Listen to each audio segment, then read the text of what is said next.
Praise the lord. ప్రభువైన యేసుక్రీస్తు నామములో ఈ ఉదయకాలమందు మీ అందరికీ కూడా శుభములు తెలియజేస్తూ ఉన్నాము. మీరందరూ కూడా బాగున్నారు కదా.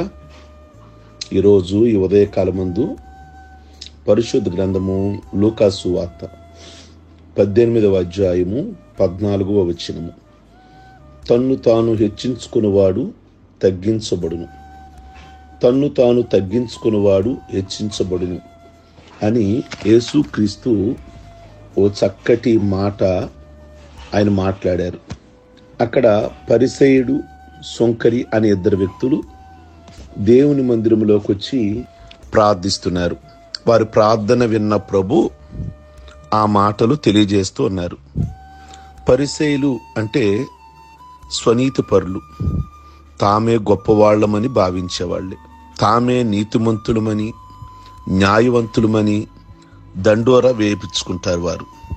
సుంకరి అంటే రోమా వారిని సేవించే యూదులు. వీరు రోమీలకు వీరు పనివారుగా, బానిసలుగా ఉండేవారు. వీళ్లను ప్రభు అన్నారు నీతిమంతుల జాబితాలో చేర్చారు. గొప్పవాళ్ళు అనుకున్న వారినేమో ప్రక్కన పెట్టారు. సేవ చేసే ఈ సుంకర్లని గొప్పవాళ్లుగా ఎంచారు, అంటే నీతిమంతుడిగా ఎంచారు ఒక పాపిని. నీతిమంతుడు అంటే పాపం లేనివాడు కాడు అని అర్థం కాదు, పాపం చేయనివాడు అని కూడా కాదు. పాపములకు ప్రాయశ్చిత్తం పొందినవాడు, పాపములన్నీ దేవుని సన్నిధిలో ఒప్పుకొని క్షమాపణ పొందినవాడే నీతిమంతుడు. సుంకరి ప్రార్థించడానికి మందిరానికి వచ్చాడు. అయితే తను చేసిన ప్రార్థనను బట్టి ప్రభు అన్నారు, ఆ ప్రార్థన విన్నాక నీతిమంతుడు అన్నారు. ఎందుకు నీతిమంతుడు అని అన్నారు అంటే, ఆ ప్రార్థనలో చాలా చక్కగా తనను తాను తగ్గించుకున్నట్లుగా మనం చూస్తాము. ఏమని ప్రార్థించాడో తెలుసా? దేవా, నేను పాపిని అని ప్రార్థన చేశాడు. మీరు ఆ లూకా సువార్త 18వ అధ్యాయము 13వ వచనం చూస్తే, దేవా నేను పాపిని అని ప్రార్థించాడు.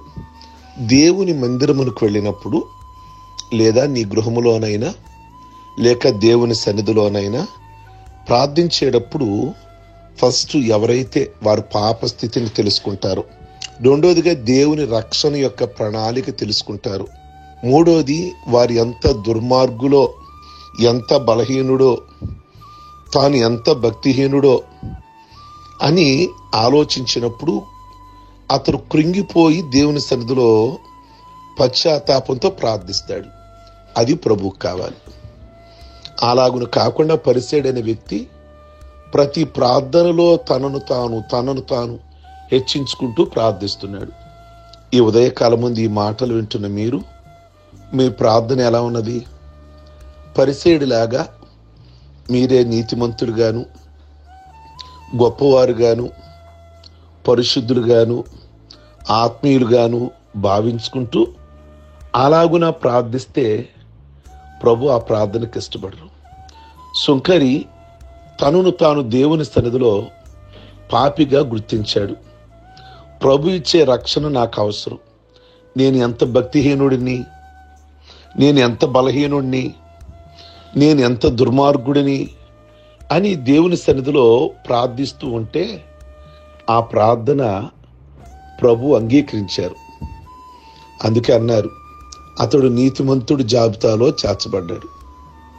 ప్రియమైన దేవుని బిడ్డలారా, పరిసయ్యుడు లాంటి వ్యక్తులు కొరకు ఆయన రాలేదు, కానీ సుంకర్ లాంటి పాపుల కొరకే ప్రభు ఈ లోకానికి రావటం జరిగింది. ఒక హిందూ వేదాంతి అన్నాడు, ఎదుటివాడిని పాపి అని చెప్పేవాడే అసలైన పాపి అన్నాడు.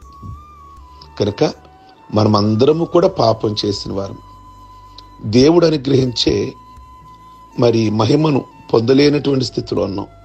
కనుక దేవుని సన్నిధానంలోకి వచ్చిన మనము పాపిగా మనల్ని మనం తగ్గించుకుంటూ ప్రార్థిస్తే నీతిమంతుల జాబితాలో చేర్చబడతాం. కనుక మన ప్రతి ప్రార్థన కూడా, ప్రతి మాట కూడా దేవుని సన్నిధిలో దీనత్వాన్ని కలిగేదిగా, మన ప్రార్థన ఉండాలి. ఆయన ప్రార్థనలో రొమ్మును కొట్టుకుంటూ ప్రార్థించాడు.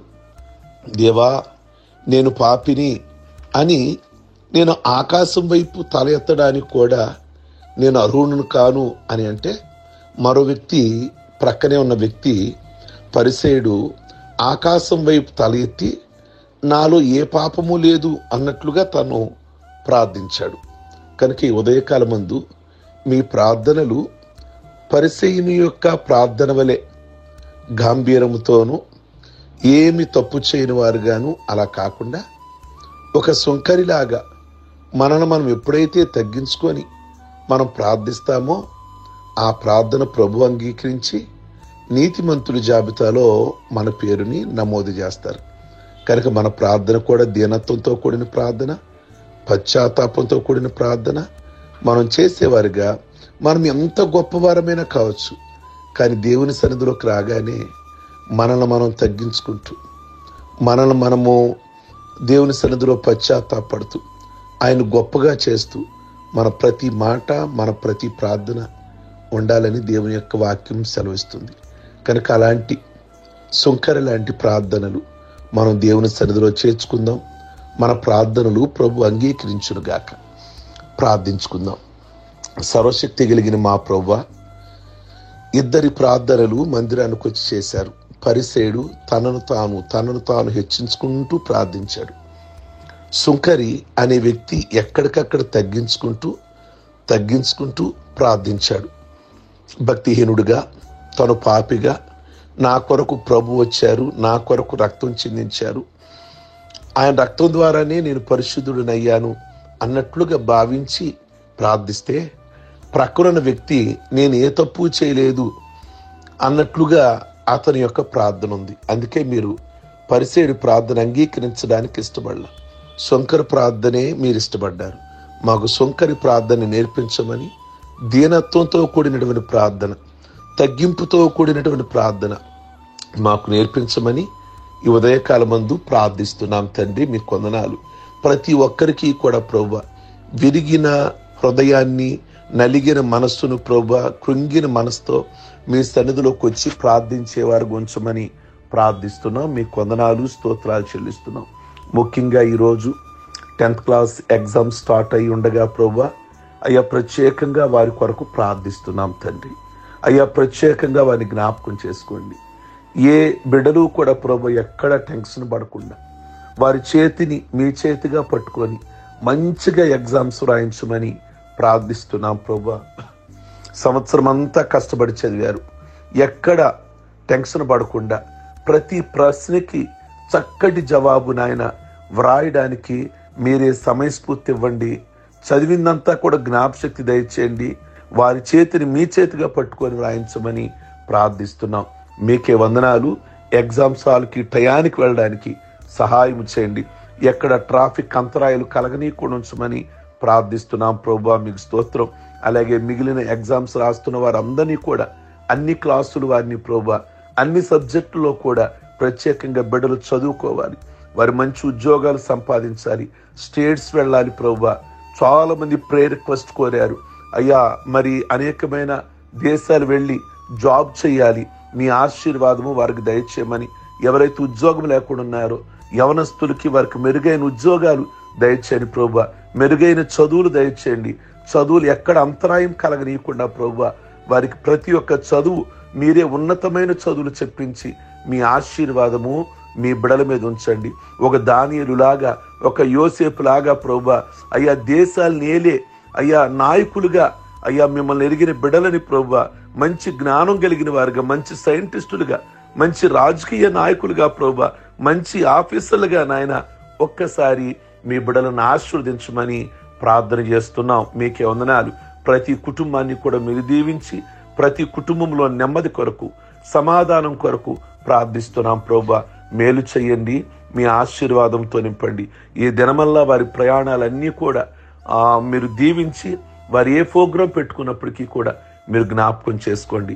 పెళ్లి రోజులు, పుట్టినరోజులు, ఆత్మీయ పుట్టినరోజులు చేసుకుంటున్న బిడ్డలందరినీ కూడా దీవించి మీ ఆశీర్వాదంతో నింపి మీ నామానికి మహిమ తెచ్చుకోమని యేసు పరిశుద్ధ నామములో అడుగుచున్నాం తండ్రి.